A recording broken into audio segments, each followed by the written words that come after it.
Entonces el carcelero los sacó y les dijo: Señores, ¿qué debo hacer para ser salvo?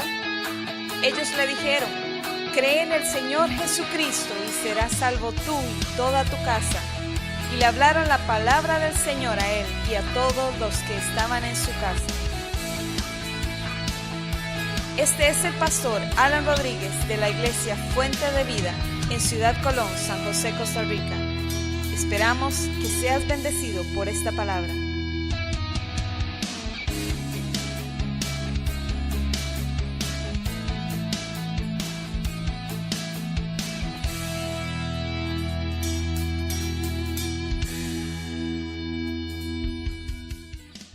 Vamos entonces a la palabra. El libro de Esther.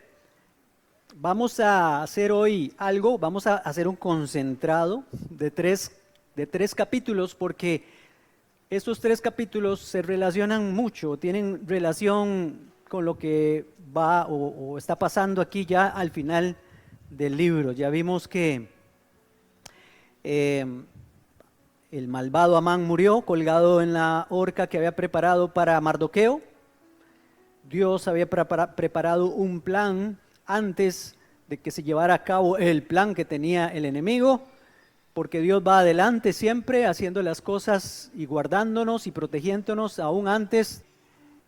Y ahora Dios viene aquí a hacer algo maravilloso, porque había un decreto que había firmado el rey, que según las leyes, cuando el rey firmaba un decreto, no se podía desdecir el decreto, sino que había que buscar otro decreto para, o hacer otro decreto para revertir, digamos, las consecuencias de ese que ya se había hecho. Y es tan lindo ver en este libro cómo desde el principio de la historia del hombre cae una maldición sobre el hombre, el ser humano, y es, dice la Biblia, la muerte. Así como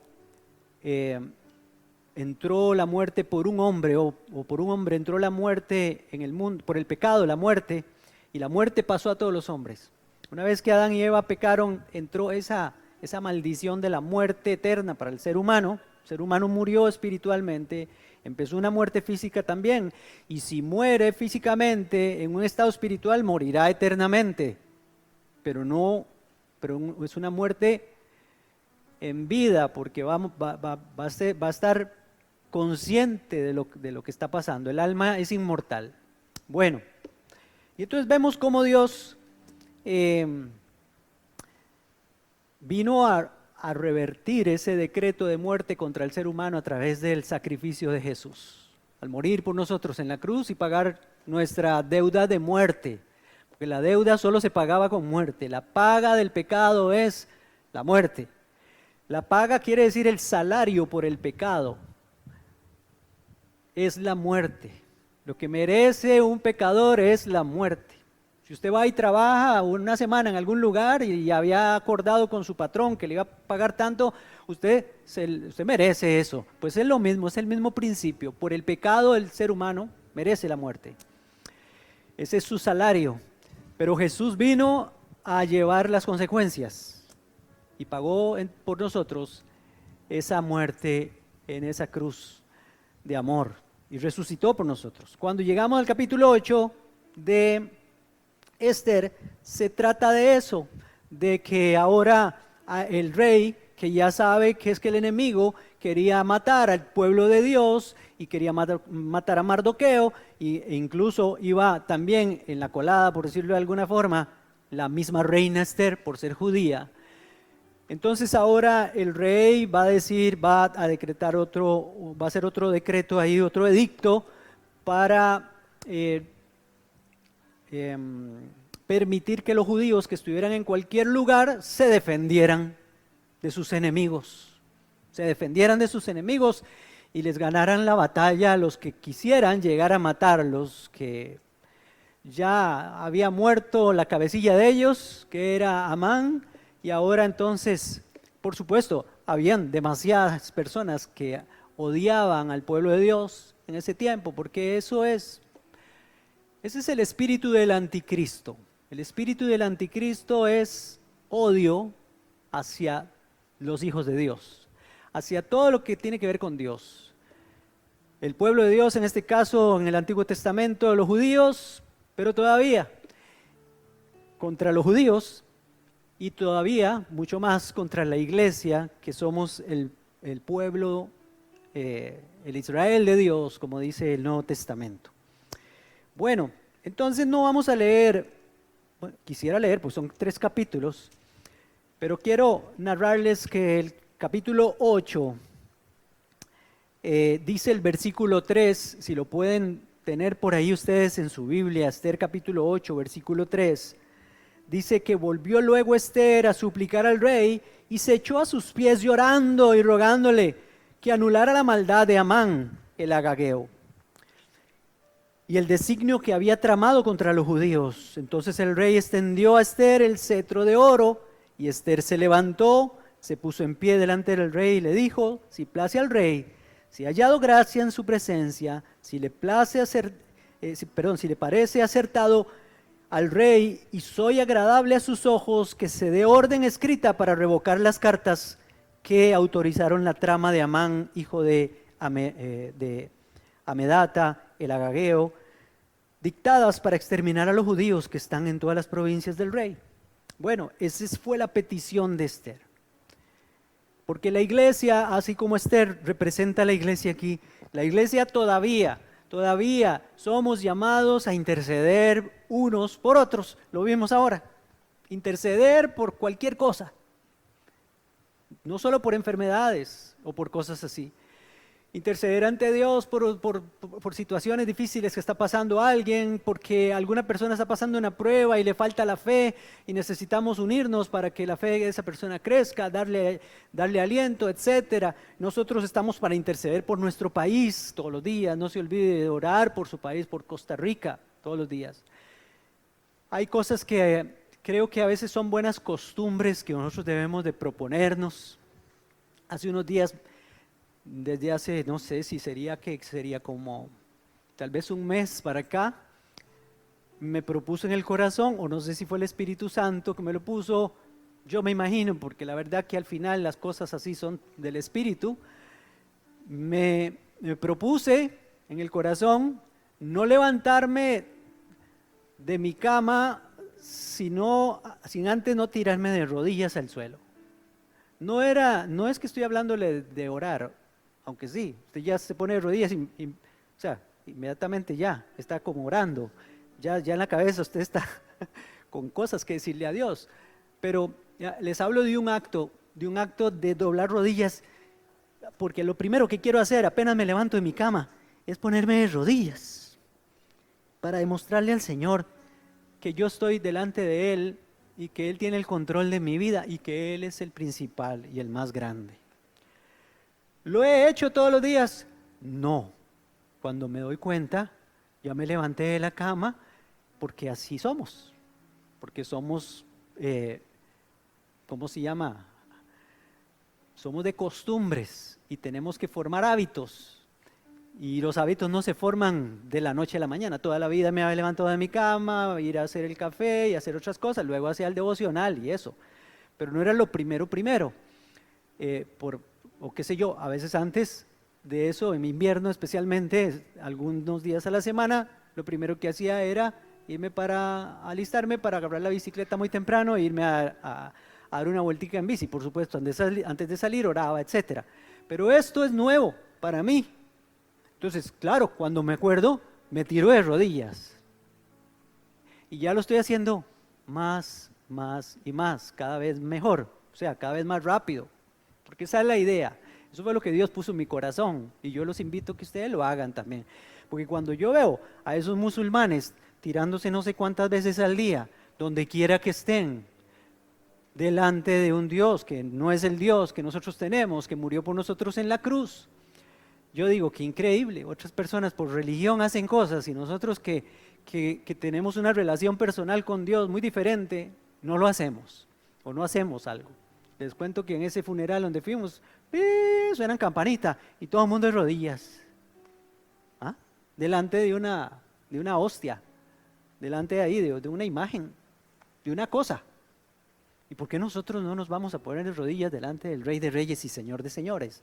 Entonces, lo que les quería decir es esto: somos llamados a interceder, a ponernos de rodillas delante del Señor y decirle: Señor, aquí estoy, quiero orar por mi familia, quiero orar por mi país, quiero orar por mi pastor, quiero orar por mi hermano, mi hermana, quiero orar por la iglesia, Fuente de Vida, la iglesia en general. Tenemos muchas cosas por qué orar, y eso fue lo que nos está modelando aquí.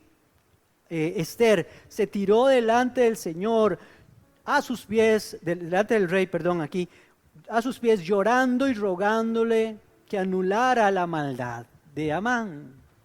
Vean qué lindo. ¿Qué tengo que orar, Señor? Anula todas aquellas cosas que hay contra nosotros. Si hay algo contra esta ciudad, si han hecho algo en esta ciudad, si han practicado cosas que no tienen que practicarse. Señor, si hay bandas de narcotraficantes, si hay abusadores de niños, si hay personas que no sé, violadores, todas estas cosas, todo esto se mueve en el plano espiritual, entidades espirituales que vienen a molestarnos. Somos llamados a interceder. Si usted no sabe, todos los cristianos somos llamados a interceder. Aquí Esther está representando a la iglesia. Luego más adelante, dice la Biblia que los judíos se prepararon para vengarse. Bueno, aquí sí quiero ser un poquito más claro, porque en el Nuevo Testamento la Biblia nos llama a nosotros a que la victoria es del Señor, de que le dejemos las cosas a Él, para que usted aprenda este principio y entonces no se vaya a buscar venganza contra sus enemigos. No lo haga usted. Dice Romanos capítulo 12, a partir del versículo 17, ahí lo van a tener. Dice: no paguéis a nadie mal por mal, porque es que esos son los principios que nos enseñó Jesús. No paguen a nadie mal por mal, procuren lo bueno delante de todos los hombres. Si es posible, o sea, hagan todo lo posible, hagamos todo lo posible por estar en paz con todos. Mientras dependa de nosotros, hagamos todo lo posible por estar en paz con todos los hombres. Yo sé que eso puede ser casi que imposible, poder estar en paz con todo el mundo, porque hay mucha gente que no nos quiere por una u otra razón, ¿verdad? Pero que no sea, o sea, que dependa de la otra persona si quiere estar en paz o no conmigo. Pero yo sí quiero estar en paz, porque el Señor nos llamó a ser hacedores de paz y a traer paz y a ser pacificadores. Entonces, por eso dice que busquemos estar en paz con todos. No os venguéis, dice el versículo 19, vosotros mismos, amados míos. Tomen esa palabra como de Dios. Aquí, como que Dios la está hablando directamente a usted. Amados míos, hijitos míos, dejen lugar a la ira de Dios, porque escrito está: mía es la venganza, yo pagaré, dice el Señor. Lo que te está diciendo el Señor ahora es: yo sé lo que estás pasando, déjeme a mí arreglar la situación. Tenga paz, tenga paciencia, espere en mí y yo voy a hacer la obra, yo la hago bien. Usted puede meter las extremidades inferiores, las 4, ¿verdad? O sea, porque eso pasa cuando nosotros tratamos de vengarnos, de arreglar la situación en nosotros. Lo que hacemos al final es meter la pata y hacemos más grande el asunto y no vamos a ver nunca la gloria de Dios. No, por eso dice aquí: den lugar a la ira de Dios, dejen lo que Él lo haga, la venganza es de Él, nosotros quedémonos quietos esperando ver la respuesta de Dios. Eso sí, orando, siempre intercediendo, siempre orando, como hablábamos hoy 18, llevándole los casos al Señor. Hazme justicia de mi adversario, Señor. Pero cuando usted le dice: hazme justicia de mi adversario, espere que Dios se mueva. Espere que Dios se mueva. Hoy 18 hablé de tomar cartas, digamos, en el asunto legal y eso. Sí, usted puede hacer las cosas legales, pero dele tiempo al Señor primero, porque mejor es que le demos tiempo al Señor. Porque estaríamos demostrando que el Señor tiene el control de todas las cosas y le vamos a dejar eso a Dios. Bueno, así que si tu enemigo tiene hambre, dale de comer. Si tuviere sed, dale de beber. Pues haciendo esto, Dice la Reina Valera del 60, ascuas de fuego amontonarás sobre su cabeza. Otra versión dice, harás que le arda la cara de vergüenza cuando usted le haga el bien a su enemigo. Si su vecino no lo quiere o no la quiere, llévele algo de comer, bendígalo con algo. Si se le estalló la llanta ahí en la esquina, vaya, ayúdele a cambiarle la rueda del carro, qué sé yo, haga algo por su vecino que no lo quiere, pero que no dependa de usted el asunto, o sea, que lo odien y eso, no, demuéstrele eso para que le dé vergüenza y sepa que nosotros no tenemos ningún interés en hacerle mal a nadie. Bueno, dice el versículo 21, y este es la premisa aquí, no seas vencido de lo malo. Cuando nosotros tomamos cartas nosotros y queremos vengarnos y con ira y con dolor, entonces estamos siendo vencidos por lo malo. ¿Qué dice? Vence con el bien el mal, porque en el reino de Dios así funciona. En el reino de los hombres, ¿cómo se vence el mal? Con más mal, con una doble porción de mal. Si me tiran una bomba, yo tiro 2. Si me disparan 3 veces, yo disparo 100, ¿verdad? Si me apuñalan, yo apuñalo. Pero en el reino de los cielos no, se gana haciéndole el bien al enemigo, se vence el mal haciéndole el bien. Son principios que están en la palabra de Dios. Bueno, entonces, dice el versículo, capítulo 8, para ir avanzando en este capítulo 8, algo pasó con estos judíos, con este pueblo de Dios, cuando se dieron cuenta que ya no los iban a matar. Dice el versículo 15, ¿sí? 8:15, salió Mardoqueo delante del rey con vestido real de azul y blanco, y una gran corona de oro, y un manto de lino y púrpura. La ciudad de Susa se alegró y regocijó entonces, y los judíos tuvieron luz, alegría, gozo y honra. Dice que el versículo 17, en cada provincia y en cada ciudad a donde llegó el mandamiento del rey, los judíos tuvieron alegría y gozo, banquete y día de placer. Y muchos de entre los pueblos de la tierra se hacían judíos, oiga, hasta se convertían al judaísmo, pues el temor de los judíos se había apoderado de ellos. Ya hasta sobrenaturalmente Dios empezó a tocar corazones y tratar con la gente, porque veía que el favor de Dios estaba con ese pueblo. Y les tenían incluso miedo, como cuando salió el pueblo de Israel de Egipto, todos los pueblos les tenían miedo. La gente de Jericó, aunque habían pasado 40 años en el desierto ellos, para entrar a la tierra prometida, después de 40 años estaban que les temblaban las canillas cuando se dieron cuenta que el pueblo de Israel estaba al otro lado del Jordán, porque sabían las cosas que había hecho Dios para sacarlos de Egipto, los portentos que había hecho Dios, había abierto el mar, había matado todo el ejército del faraón, las plagas, etcétera, todas esas cosas, obra de Dios, ellos lo sabían. Y entonces, yo lo que me pregunto es esto, ¿qué dirá la gente de usted? ¿Qué dirá la gente de su familia? O sea, la gente de afuera, ¿sabrán, tendrán conciencia de que a estos no mejor ni tocarlos? No digamos nada de esto, no les hagamos nada porque son hijos de Dios, estos son cristianos, el favor de Dios está con ellos. La gente tiene que saber eso de nosotros. Y yo sé, yo lo he vivido en carne propia eso. Hay gente que mejor se abstiene de cosas porque sabe que uno es creyente, que uno es cristiano y le da miedo meterse con el Rey de Reyes y Señor de Señores, porque saben que el que se mete con un cristiano se mete en problemas con Dios. Y entonces, yo lo que pregunto es eso, ¿qué dirá la gente acerca de usted? Y de usted, ¿por qué? Porque usted está reflejando lo que reflejaban estos judíos, luz, reflejaban luz. Vea qué raro, ¿cómo es eso? ¿Cómo es eso de que los judíos tuvieron luz? O sea, ellos irradiaban la luz, porque luz es lo contrario de la oscuridad. O sea, se veía que el favor de Dios estaba con ellos, la luz de Dios estaba con ellos, y entonces tenían alegría. ¿O qué dirán sus vecinos? Que amargas son de Señor, y no que va a la iglesia. Ese lo bautizaron en jugo de limón y sal, no lo bautizaron en agua. ¿O qué dirán?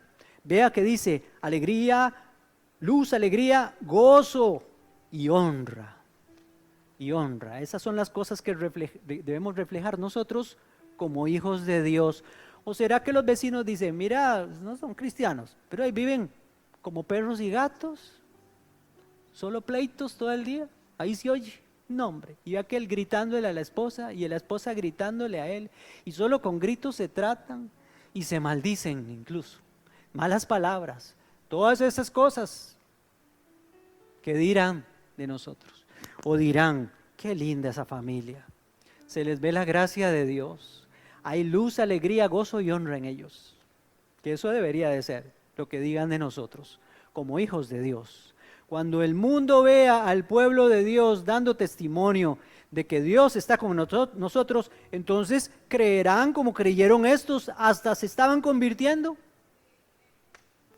al judaísmo, se estaban convirtiendo, porque no existía el cristianismo, pero estaban reconociendo, el Dios de los cielos está con ellos.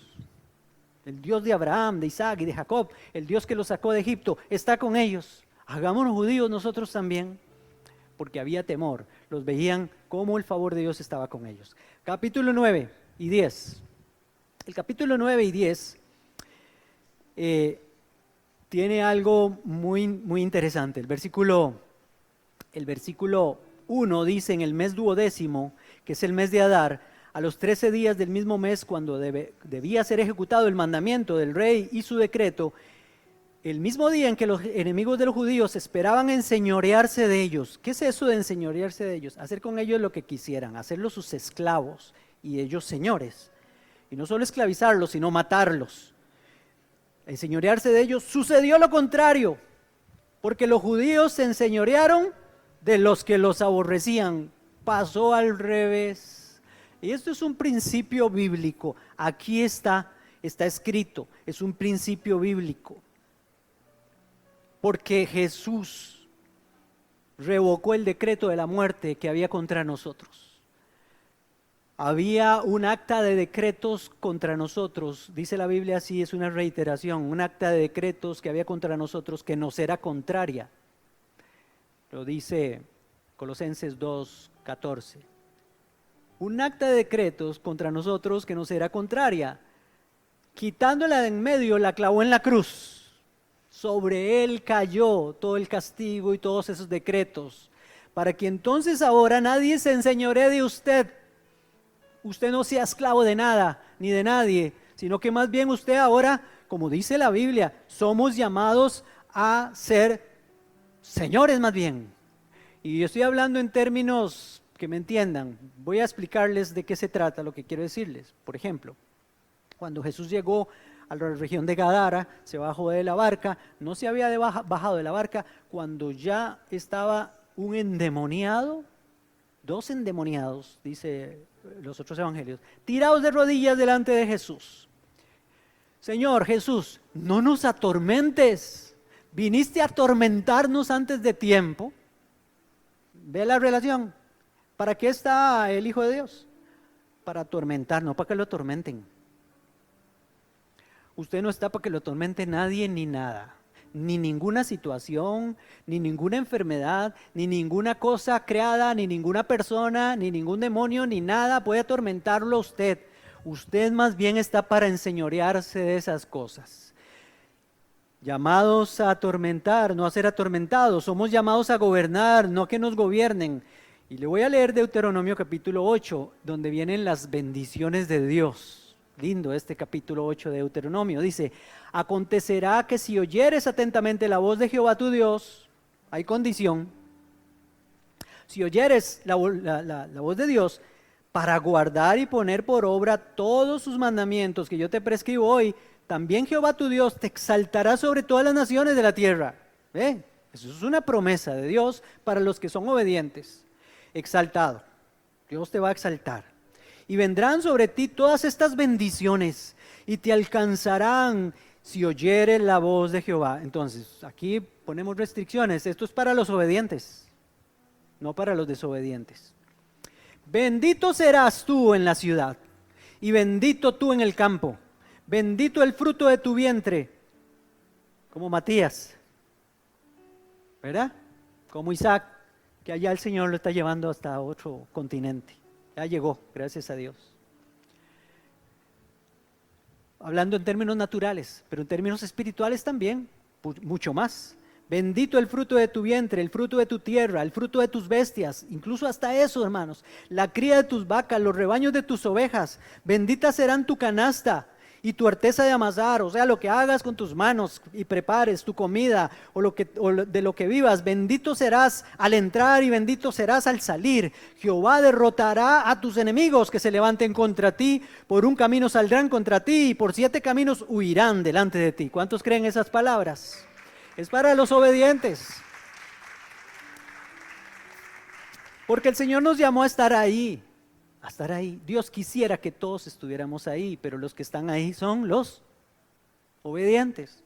Jehová te enviará su bendición sobre tus graneros y sobre todo aquello en que pusieres tu mano.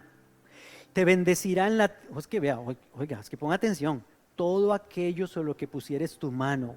Y te bendecirá en la tierra que Jehová tu Dios te da. Te confirmará Jehová por pueblo santo suyo, como te lo ha jurado. ¿Es que lo juró? Lo juró. Cuando guardares los mandamientos de Jehová tu Dios y anduvieres en sus caminos. Y verán todos los pueblos de la tierra que el nombre de Jehová es invocado sobre ti y te temerán. ¿Qué va a pasar con los pueblos de la tierra? Eso tiene que producir temor.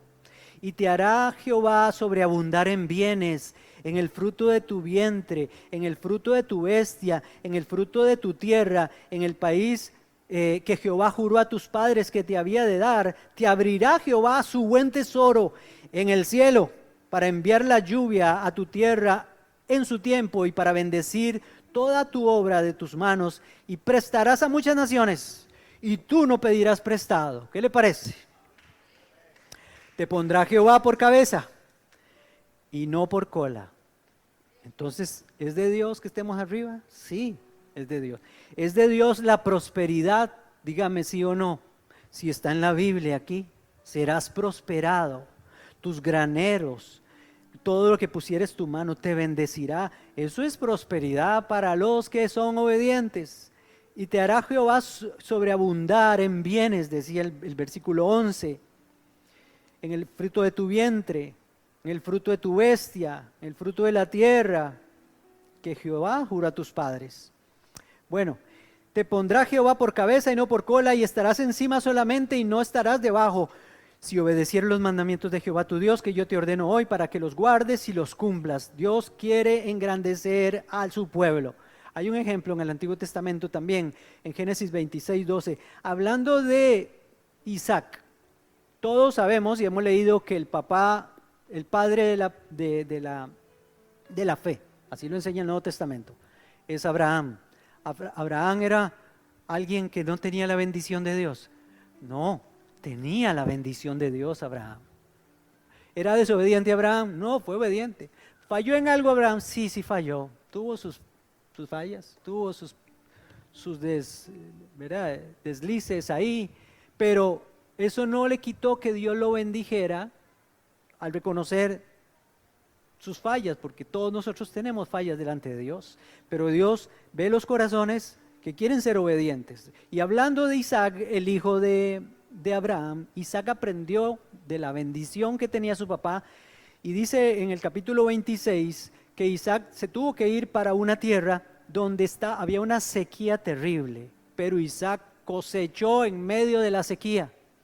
Y dice el versículo 12, y sembró Isaac en aquella tierra y cosechó aquel año 100 por 1. Es que no cosechó solo el 30% de lo que sembró, ni el 60% de lo que sembró, ni la mitad. No, cosechó el 100% de lo que sembró. Y le bendijo Jehová, el varón se enriqueció y fue prosperado. se da cuenta que la prosperidad es de Dios, está en la Biblia. Tampoco porque hay una llamada doctrina de la prosperidad, yo no puedo rechazar que Dios quiere prosperarnos y que seamos prósperos en todas las cosas nosotros. Dios quiere que sus hijos sean prósperos, que tengan, que puedan ir al colegio, que puedan ir a la universidad y sacar una carrera, o bien que tengan un buen negocio, o que tengan un buen oficio donde puedan ganarse su buena platita, eso sí, honrando al Señor con sus bienes, etcétera, y honrando al Señor con todo lo que el Señor nos da. El varón se enriqueció y fue prosperado y se engrandeció hasta hacerse como muy poderoso. Isaac se hizo muy poderoso. Y tuvo hato de ovejas, o sea, una manada de ovejas. Tuvo hato de vacas y mucha labranza. Y los filisteos, ¿qué pasó? Le tuvieron envidia. Y todos los pozos que habían abierto los criados de Abraham, su padre, en sus días, los filisteos los habían cegado y llenado de tierra. Entonces dijo Abimelech a Isaac: apártate de nosotros. Este era el rey del lugar, Abimelech. Apártate de nosotros, porque mucho más poderoso que nosotros te has hecho. Ya qué lindo eso. El rey de la región le dijo: Isaac, mejor porque no se va, porque ya usted ya no puede estar aquí, porque ya se hizo más poderoso que nosotros. Mejor vaya a buscar un lugar más amplio y todo. Y vemos que Dios está con usted. Isaac se fue porque sabía que el Dios que lo había ayudado aquí lo va a ayudar allá también. El Dios que estuvo con él aquí va a estar aquí también con él. El Dios que te ayudó en el problema de ayer te va a ayudar en el problema de hoy. El Dios que te sanó la enfermedad de ayer te va también a sanar la enfermedad de mañana, si es que viene. Ese es el Dios que tenemos. Un Dios que quiere que estemos arriba, no abajo. Pero ¿a quiénes engrandece Dios? Y aquí voy terminando, porque el capítulo 10, al final dice unas palabras muy lindas, el versículo 3 del capítulo 10.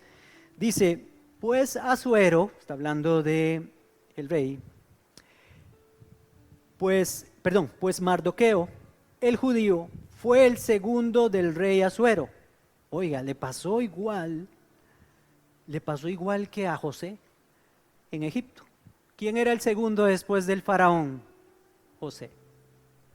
Un muchacho de unos 30 años cuando llegó al trono y lo pusieron de gobernador de Egipto. Ni siquiera había sido formado a la par del faraón ni nada de eso. De la cárcel al trono. Así hizo Dios. Un día estaba en la cárcel, sirviendo en la cárcel, con un corazón sano delante de Dios, haciendo la voluntad de Dios, aún en la cárcel, trayendo bendición en la cárcel, prosperó la cárcel, y al día siguiente estaba en el trono porque a Dios le plació y lo bendijo el Señor. Se cumplieron aquellos sueños que había puesto en su corazón de José, y al día siguiente era el segundo. El faraón dijo: no hay otro después de mí como José. Ahora aquí está diciendo el rey Asuero, que equivalía al faraón en tiempos de José. Este Asuero, para que me entiendan, era el rey de reyes y señor de señores en esta época. Él era el rey de todos los reinos. Habían conquistado todos los reinos. El rey del imperio persa. Habían derrotado al imperio babilónico. Y entonces ahora este hombre gobernaba sobre todo. Y nada menos y nada más que un representante del reino de los cielos estaba de segundo ahí. Mardoqueo el judío fue el segundo del rey entre los judíos y estimado por la multitud de sus hermanos. ¿Por qué? Y aquí es donde voy, con esto termino. ¿Por qué? Porque Mardoqueo procuró el bienestar de su pueblo y la paz para todo su linaje. Por eso estaba ahí. ¿Por qué? Porque a los que procuran el bienestar del pueblo de Dios y la paz del pueblo de Dios y la paz del pueblo donde viven y el bienestar donde se mueven, etcétera, a esos bendice Dios. Ese es el principio a aprender aquí. Somos llamados a traer paz, no guerra. Aunque algunos nos van a hacer la guerra y eso, de rodillas y en oración. Vamos a dejar que Dios pelee nuestras batallas, porque eso es lo que hace el Señor nuestro. Esto, hermanos, estas palabras que están aquí son las que cambian la vida de nosotros. Las palabras que están aquí. Y el capítulo 9 y el capítulo 10, que tiene 3 versículos, no lo leímos completo. Pero ¿qué le parece si usted le dice, Señor, yo me voy a leer estos 3 capítulos, capítulo 8, capítulo 9 y capítulo 10, para que usted después diga, me leí el libro de Esther completo y escuché la predicación del pastor acerca del libro de Esther, ahora lo entiendo bien y ahora entiendo los principios y más todavía hay aquí, hay más, deje que el Espíritu Santo le hable más de lo que está aquí. Te damos gracias, Señor, porque qué bendición es saber, Señor, todas las cosas que hay para nosotros. Así como salvaste al pueblo de Israel de morir exterminado, Señor, por el enemigo, Señor, así Dios, viniste tú, Señor Jesús, a pagar por nosotros en la cruz, para que nuestro destino eterno no fuera la muerte eterna, Señor, sino la vida eterna, porque con tu muerte nos diste vida. Lo que Jesús hiciste tú en la cruz fue decirnos a nosotros, desde la cruz, tomen mi vida y yo tomo su muerte. Eso fue lo que te dijo Jesús en la cruz. Eso es lo que te dice Jesús desde la cruz. Toma mi vida, en la sangre está la vida. Él derramó hasta la última gota de sangre. Toma mi vida, yo tomo tu muerte, te la cambio. Hagamos un intercambio. Dígale gracias, Jesús, por ese intercambio. Yo gustoso, Señor, te doy mi muerte para que tú me des tu vida, porque el único que tiene vida eterna permanente eres tú, y viniste a dárnosla, a regalárnosla, a dárnosla por gracia, porque no la merecemos, ninguno de nosotros. Nadie puede ganársela, ni se la ganará nunca. Tenemos fallas, tenemos pecados, somos imperfectos, pero tú, Señor Jesús, pagaste en esa cruz. Más que eso, Señor.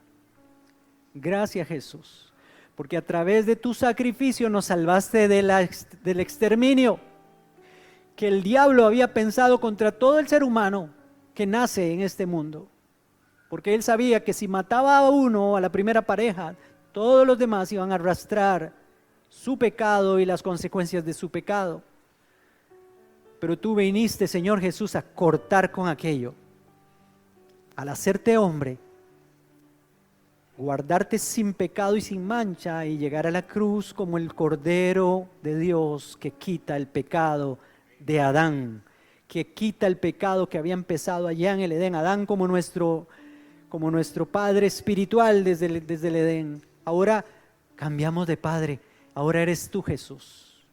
Gracias por ser ahora, Jesús, mi representante. Gracias porque a través de tu sacrificio ya no hay exterminio para mí, para mi familia, porque todos hemos creído en ti, Señor, en tu sacrificio.